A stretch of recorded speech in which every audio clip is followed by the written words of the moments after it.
मैं काफ़ी समय से ऑस्ट्रेलिया पर वीडियो बनाना चाहता था क्योंकि मैं अक्सर इस बारे में अलग अलग वीडियो में भविष्यवाणियां करता रहा हूं। मैं कहूँगा कि कम से कम 4 साल से, क्योंकि 5 साल पहले मैं यूरोप गया था और वहाँ मैंने कई पीढ़ियों तक बड़े पैमाने पर प्रवास के प्रभावों को प्रत्यक्ष रूप से देखा।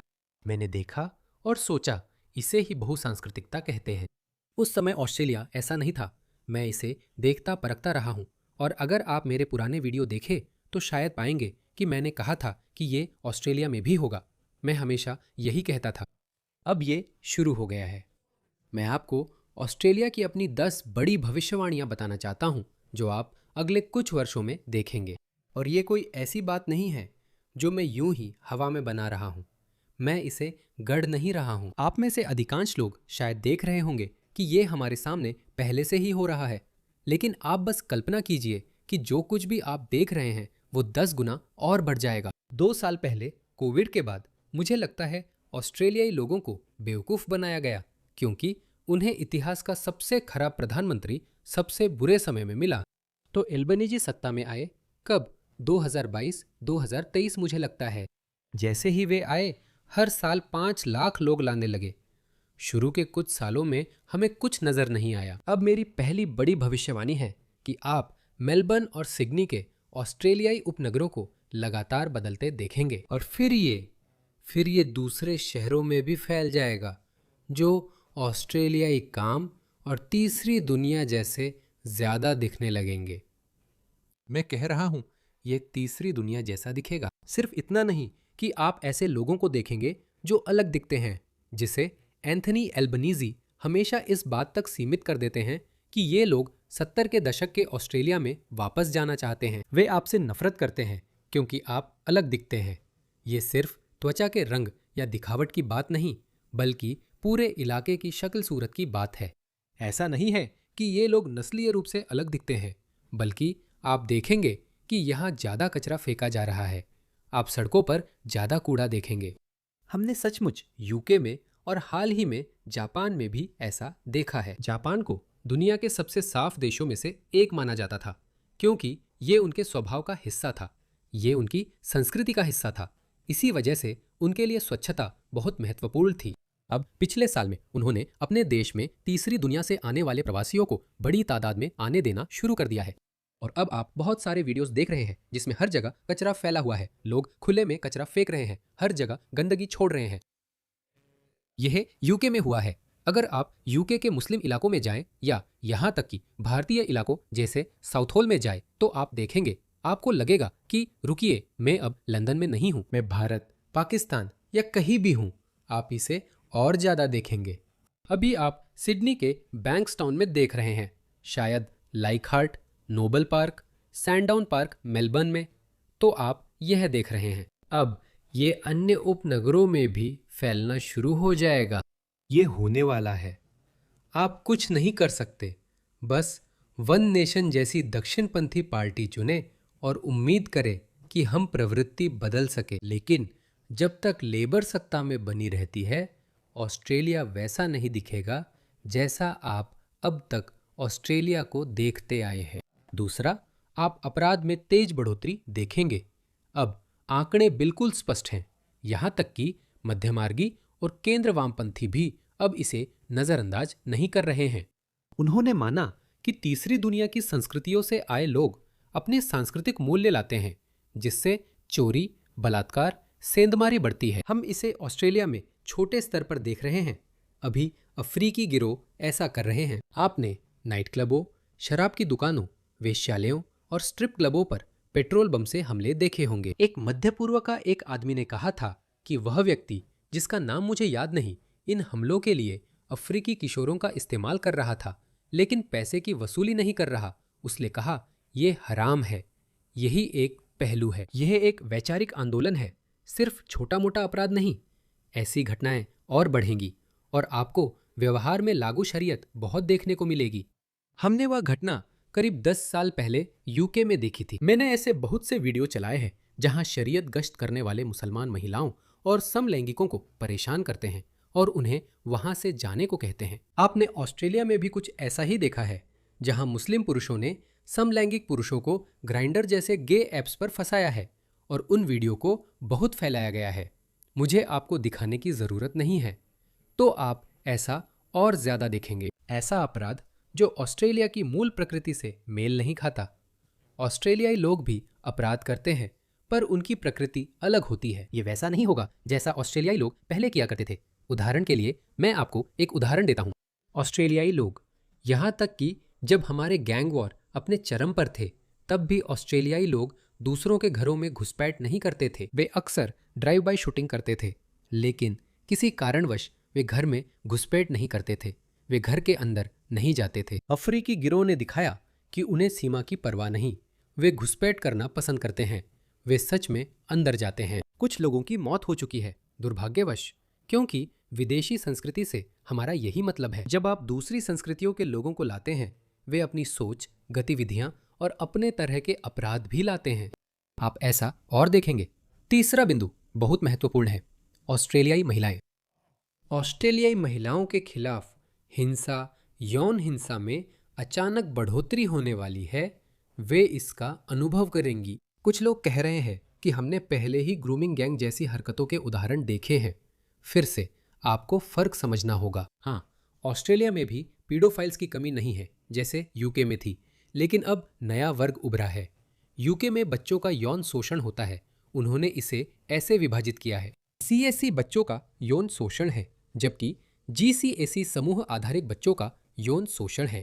तो उन्होंने देखा है कि सीएससी में गोरे पुरुषों की सबसे बड़ी हिस्सेदारी है बच्चों के यौन शोषण में। आप जानते हैं, वो अकेला पीडोफाइल जो बस एक बच्चे को फंसाने के इंतजार में है। आप जानते हैं, वो आम स्टीरियोटाइप जैसे कि वो स्कूल के खेल मैदान के आसपास घूम रहा है वगैरह। अगर वो पकड़ा जाता है तो उसे जेल भेजते हैं और कानूनी सजा मिलती है। यही पश्चिमी संस्कृति है जो ऐसी समस्याओं से इसी तरह निपटती है। अब आप एक और संस्कृति को लाते हैं जो बच्चों को बिल्कुल अलग नजरिए से देखती है, खासकर काफिर बच्चों को। वे गोरे बच्चों को बिल्कुल अलग नजरिए से देखते हैं। तो वे क्या करते हैं? उन्होंने यह नया चलन शुरू किया है जिसे अब GCSU कहा जाता है, जिसमें वे बच्चों को फुसलाते हैं, उन्हें शराब, सिगरेट, ड्रग्स देते हैं। और अगर आप 13-14 साल के बच्चे हैं, अगर आप कमजोर हालात वाले बच्चे हैं, तो वे इसी संवेदनशीलता का फायदा उठाते हैं। एक श्वेत परिवार 14 साल की लड़की का उतना शोषण करने के लिए उतावला नहीं होगा जितना कोई ऐसा व्यक्ति जो विदेशी संस्कृति से आया है और जो गैर विश्वासियों को नीच प्राणी मानता है। तो उनके प्रति रवैया अलग होता है।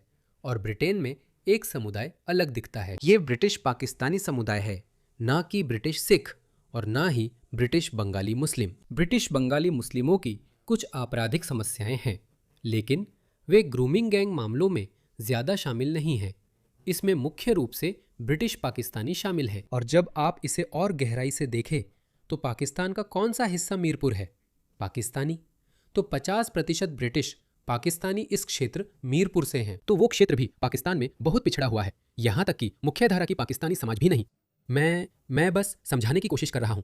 मैं किसी को या किसी समुदाय को नीचा नहीं दिखा रहा हूँ। मैं आपको ज्यादा जानकारी देकर समझाना चाहता हूँ कि लोग खास तरह से क्यों व्यवहार करते हैं और संस्कृति क्यों जरूरी है। तो उस सांस्कृतिक पृष्ठभूमि से आने वाले लोगों ने छोटे बच्चों का शोषण किया, उन्हें शराब और ऐसी तमाम चीजें दी, और उन्होंने उनमें यह नशे की लत पैदा की और फिर उनका शोषण किया। एक बार जब उन्होंने इस बच्चे को अपने काबू में कर लिया, अपने नियंत्रण में ले लिया, तो हमने देखा कि कुछ सबसे भयानक अपराध किए गए और ये दशकों तक चलते रहे। और फिर जो और भी दिलचस्प है वो ये है कि उस व्यवस्था में स्थानीय पार्षद, पुलिसकर्मी, यहाँ तक कि सांसद भी शामिल थे। उन्होंने पाया कि किसी वजह से वे इसे छुपा रहे थे। कुछ लोग तो इसमें सीधे तौर पर शामिल थे। कुछ लोगों के अपने स्वार्थ इससे जुड़े हुए थे, लेकिन कुछ लोगों ने सिर्फ इसलिए इसे छुपाया क्योंकि वे नहीं चाहते थे कि मुस्लिम समुदाय को बदनाम किया जाए। इसलिए उन्होंने इसे लंबे समय तक छुपाए रखा। उन्होंने इससे इनकार किया, लेकिन अब वे इतिहास को फिर से लिखने की कोशिश कर रहे हैं। अब वे कह रहे हैं, हाँ, कुछ रिपोर्ट्स आई हैं, जैसे कि केसी बैरन की रिपोर्ट आई है, और उन्होंने कहा है, देखिए, ठीक है, GCSE में ये मुसलमान हैं, ये ब्रिटिश पाकिस्तानी मुसलमान हैं, ब्रिटिश मीरपुरी पाकिस्तानी मुसलमान हैं।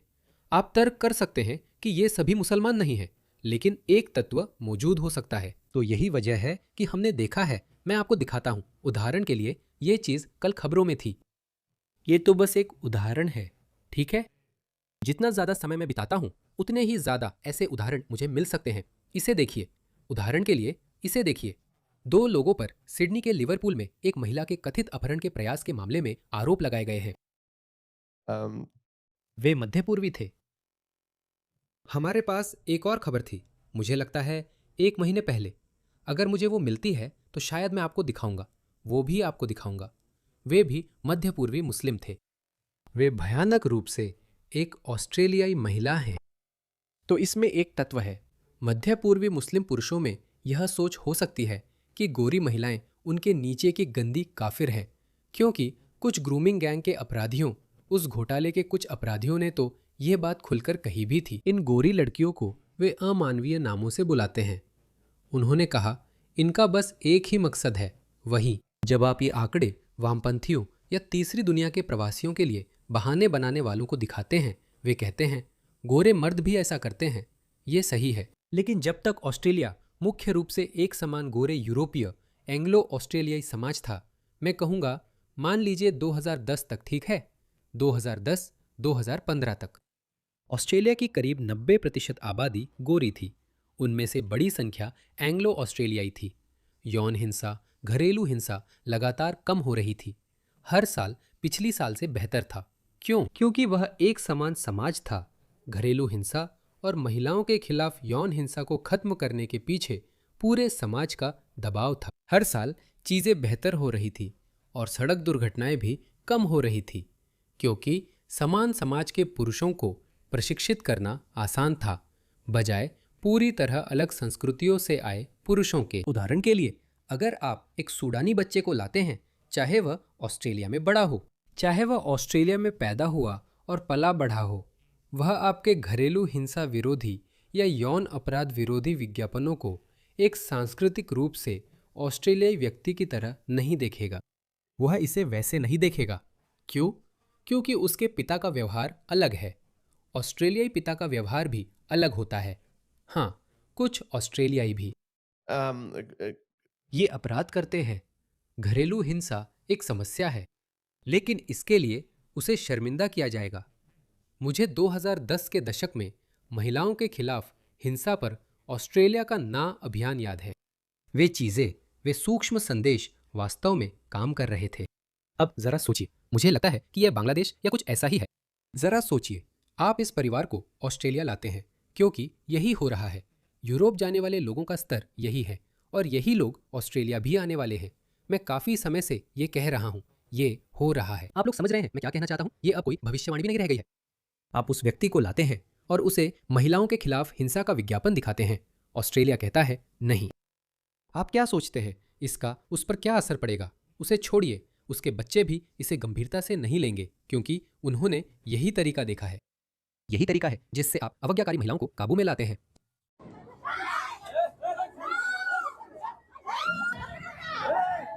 पूरा गांव इस तमाशे का आनंद ले रहा है।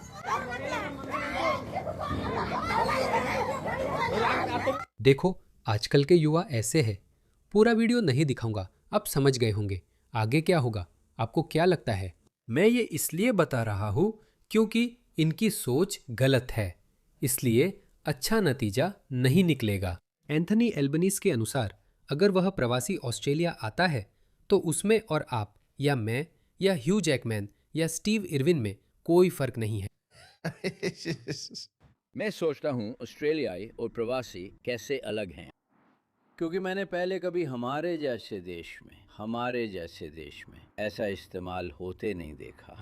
आप जानते हैं, हमारे यहाँ सरकार में, व्यापार में वरिष्ठ पदों पर लोग हैं। आप जानते हैं, इस देश के कुछ बड़े व्यापारिक दिग्गज यहाँ शरणार्थी और प्रवासी के रूप में आए थे।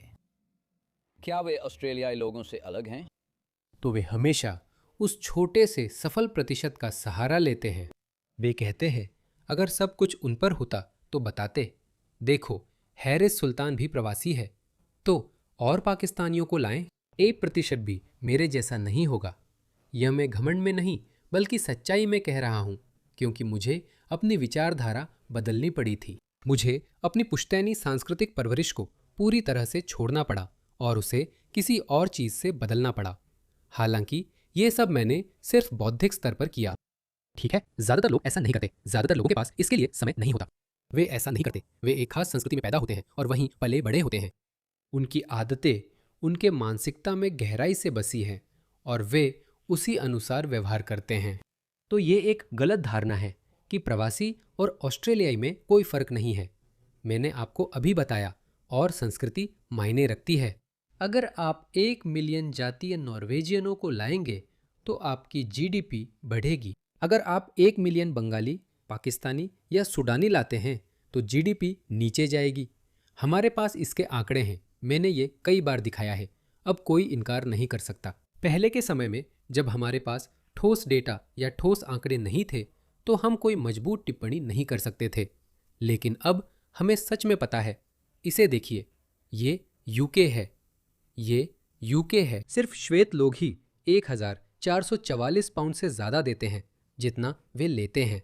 ठीक है, तो वे आर्थिक रूप से फायदेमंद हैं, श्वेत लोग। बाकी सभी लोग कुल मिलाकर बोझ है।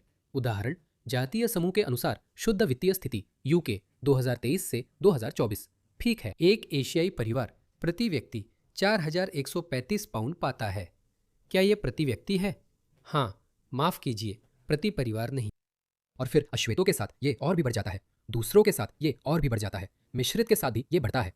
तो श्वेत परिवार वे जितना ले रहे हैं उससे ज्यादा दे रहे हैं। वे ही एकमात्र है। तो आपकी कल्याणकारी राज्य की अवधारणा तभी काम करती है जब आपके पास ज्यादा काम करने वाले लोग हो, जब आपके पास ज्यादा मेहनत करने की संस्कृति हो। लेकिन जब आप तीसरी दुनिया की संस्कृतियों के लोगों को लाते हैं जिनके देश उन्हें कुछ नहीं देते, तो वे सोचते हैं मुझे बस और बच्चे पैदा करने हैं और सरकार उसका खर्च उठाएगी। यहाँ तक कि अगर सरकार अच्छे कारणों से उसका खर्च उठा रही हो, जैसे कि ठीक है हम अपने भविष्य में निवेश कर रहे हैं, तो भी ठीक है। आप ऐसे लोगों को ला और पैसे दे रहे हैं जो आपसे नफरत करते हैं और मोहम्मद, हिजाब और अली दावा जैसी अगली पीढ़ी और भविष्य के ISIS भर्तीकर्ताओं को बड़ा कर रहे हैं। यही आप कर रहे हैं। तो ये एक नकारात्मक फीडबैक लूप है जो सिर्फ और भी बुरा होता जाएगा। तो ऑस्ट्रेलियाई महिलाओं के खिलाफ यौन अपराध बढ़ने वाले हैं। खुद को तैयार कर लीजिए, हमारे पास बहुत सारे सबूत है। कोई यह नहीं कह सकता कि यह नस्लवादी है या कुछ और। नंबर 4, यूके में हाल ही में उन्होंने रेज द कलर्स मुहिम शुरू की। क्या आप जानते हैं उन्हें ऐसा क्यों करना पड़ा? क्योंकि यूनियन जैक नहीं लहरा सकते, क्योंकि वामपंथी, इस्लामिस्ट और आम मुसलमान भी कहते हैं कि इससे आपत्ति है। वे कहते हैं कि हमें आपत्ति है कि आप यूनियन जैक अपने देश का झंडा लहरा रहे हैं, वही जिसने उनके लिए सब कुछ संभव किया। ऑस्ट्रेलिया में हम अभी वहां तक नहीं पहुंचे हैं, लेकिन हम इसकी शुरुआत देख रहे हैं। मुझे लगता है विक्टोरिया में शायद पिछले हफ्ते या इस हफ्ते एक खबर आई थी, क्योंकि विक्टोरिया में हमारे पास एक वोक लेबर सरकार है। जस्टिन टी एलन एक वोक पागल है। उन्होंने चुपचाप जेल प्रहरी की वर्दी से ऑस्ट्रेलियाई झंडा हटा दिया और उसकी जगह आदिवासी झंडा और LGBTQ झंडा लगा दिया जेल प्रहरी की वर्दी पर। तो उन्होंने इस पर कुछ नहीं कहा। तो आप देखेंगे, आप ऑस्ट्रेलियाई झंडा देखेंगे, ये बहुत से लोगों के लिए नस्लवादी बन जाएगा और ऑस्ट्रेलियाई झंडा लहराना कलंकित हो जाएगा। उन्हें यह पसंद नहीं आएगा। तो ऐसा होने वाला है, आप यह देखेंगे। इसलिए आपको इसका विरोध करना होगा। इसे चुपचाप स्वीकार मत कीजिए। यहाँ तक कि ब्रिटिश लोग जो सचमुच इस्लामवादियों को स्वेच्छा से जगह दे रहे थे, यहाँ तक कि उन्होंने भी कहा अब बहुत हो गया। इसीलिए आंदोलन रेज द कलर्स शुरू हुआ। तो आप देखेंगे कि ऑस्ट्रेलियाई झंडा पकड़े हुए लोग, सिर्फ ऑस्ट्रेलियाई झंडा पकड़ना भी अब नस्लवादी माना जाएगा। सिर्फ झंडा पकड़ना। मैंने भी यही कहा था और मुझे लगता है कि आप और बहुत से ऑस्ट्रेलियाई लोग भी शायद यही देख रहे हैं। हालांकि अभी यहाँ ऐसा नहीं हुआ है। यूके में सोशल मीडिया पोस्ट्स के लिए रूस, चीन या कुछ दूसरे देशों से भी ज़्यादा लोगों को गिरफ्तार किया गया है। मैं आंकड़े देखता हूँ, अगर मिले तो ढूंढता हूँ। तो यूके में सोशल मीडिया पोस्ट्स के लिए बेलारूस, जर्मनी, चीन, तुर्की, रूस से ज़्यादा लोगों को गिरफ्तार किया गया है। रूस में 400, ये देखिए 12,000। मुझे लगता है कि ये अगले 1, 2, 3, 4, 5, 6 देशों को मिलाकर भी ज़्यादा है। तो मैं उम्मीद कर रहा हूँ कि आम लोग और शायद मैं भी।